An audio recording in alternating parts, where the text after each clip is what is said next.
ऐसे स्थिति में हम आप भी भटकते होंगे, भूल जाते होंगे, लेकिन ऐसा नहीं हुआ कि हमारी आपकी सौभाग्य है, परम सौभाग्य है। इस कलयुग में कोई ऋषि मुनि पंडित साधु महात्मा के पीछे नहीं चलकर आज हम आप जैसा आते हैं, जैसे जानते हैं वैसे ही हम जगत गुरु से हैं।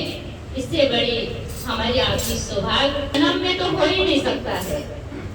हमारी आपकी परम सौभाग्य है कि हम उन गुरु के गुण गा रहे हैं जो गुरु इस धरती में थे, हैं और रहेंगे। ऐसा गुरु तो नहीं है आज है तो कल नष्ट हो जाएंगे या आज है तो कल विलय हो जाएंगे, नहीं। जगत गुरु शिव हमारी आपकी हजारों हजारों जन्म तक थे और हजारों हजारों जन्म तक रहेंगे।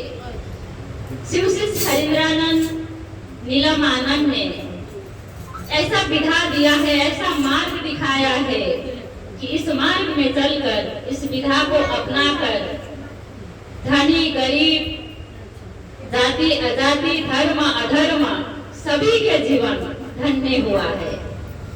उन्होंने कहा है कि जगत गुरु शिव जगत में है, जगत में थे और जगत में सदैव रहते हैं।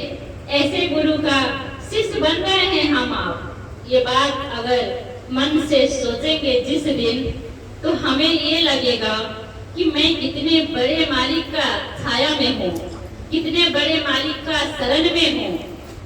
आज दुनिया में एक प्राइम मिनिस्टर के स्टाफ बनते हैं तो लोगों को लगता है कि भाई मैं तो बहुत पावर वाले की स्टाफ हूँ, कि अगर एक कॉल कर देंगे तो ये सारे लोगों को वो सजा दे देंगे।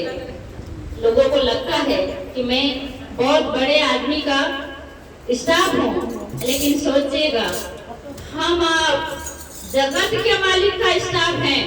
हम आप जगत के मालिक के गुण गा रहे हैं, लोगों को ये प्रेरित कर रहे हैं, अनुरोध कर रहे हैं। जगत गुरु शिव, उन्हें पंचानन शिव कहते हैं, जिसे दक्षिणामूर्ति शमशानी शिव भी कहते हैं और ज्ञान दाता स्वरूप भी कहते हैं।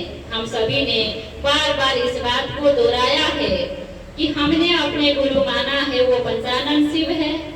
पंचानन शिव 5 शक्ति की समाहित है, जिस पर ज्ञान, क्रिया, इच्छा और चित्त समाहित है। और समझिएगा कि ये ज्ञान, क्रिया, इच्छा, चित्त क्या है? हमारी आपकी सद्धर्म, हमारी आपकी सद विचार, ये कर्म है। अन्य लोगों को लगता है कर्म है यानी धन जमा कर लेना, कर्म है यानी हम असल आदमी बन जाना, लेकिन कर्म वो है जो मानवता जीवन में हम सब धर्म में चले, सही राहों में चले। ये सही राहों में चलने वाले सब धर्म के दाता शिव है।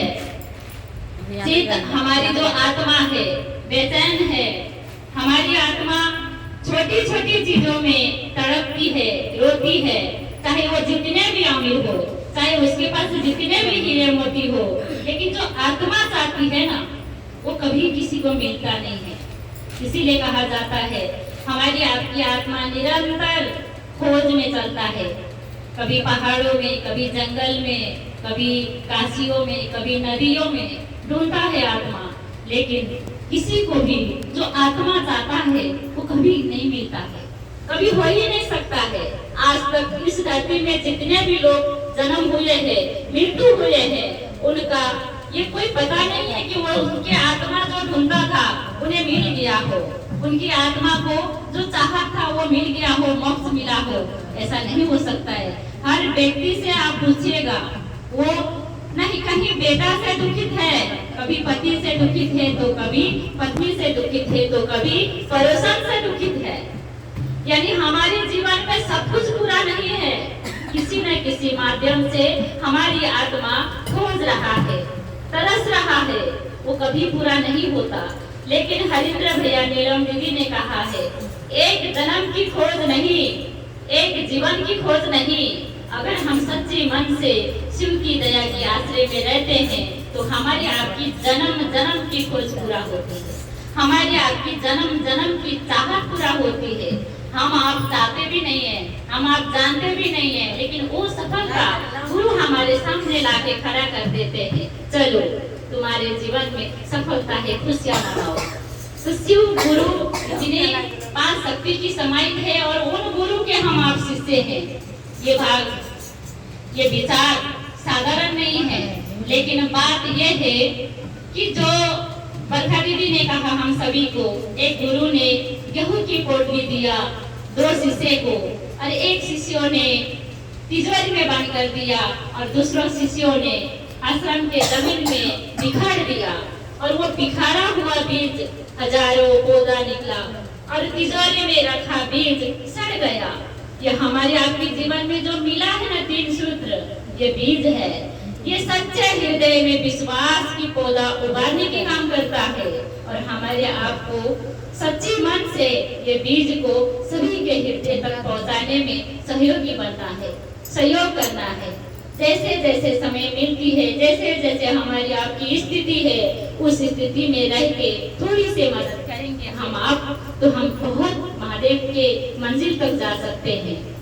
इसे 3 सूत्र साधारण मत समझेंगे, सच्ची मन से ये 3 सूत्रों को पालन करेंगे। जैसे सभी ने कहा है, पहले में मनी मन दया मांगना, हे शिव आप मेरे गुरु हैं, मैं आपका शिष्य हूँ, मुझ शिष्य पर दया कीजिए महादेव। और दूसरा में हम अपने स्थिति में रहकर, अपने हालात में रहकर जहाँ जा सकते हैं, जहाँ पहुँच सकते हैं और जिस तरह से बोल सकते हैं, दूसरों को भी ये बात बोलेंगे, मैंने शिव को गुरु माना है, आप भी शिव को अपना गुरु मान लीजिए।